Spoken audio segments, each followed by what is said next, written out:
Mugamba mutya abali ku channel yaffe eyitibwa Kyaiti YouTube channel yaffe olunaku lwa leero tunuulira eddagala lino liyitibwa omulamula abasinga mu luyita oluwaanyi kakati bw'oba ogenda kugunaabako oteekeddwa guyita omulamula mulungi nnyo okubeera ng'ogunaabira mu ddagala eryo ery'okweyambulula ery'okweggyako ebibi ebikumazeeko emirembe n'eddagala lino kulu nnyo okubeera ng'oliteeka mu ddagala eryo ery'okweyambulula. Eddagala lino bw'oba olinaaba oteekeddwa kulaamiriza otya oba kulyogerako otya ng'onaaba eddagala eririmu omulamula.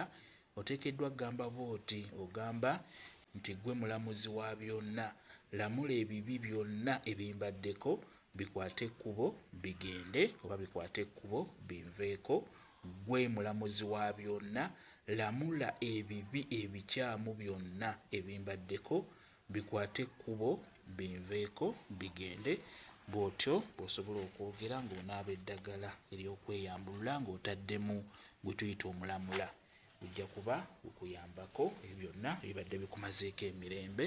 Bwe kityo bwe kiri kambayo WhatsApp namba yange osobola okumbuuza, nja kwongera okukunnyonnyola ku vidiyo eno. WhatsApp namba yange eri 0777873401 yeeyo WhatsApp namba yange. Mwebale kubeera ku channel yaffe eyitibwa Kyaiti YouTube channel yaffe. Kyembasaba mugende mu maaso n'ogyegattako mubeere bulungi, mweraba.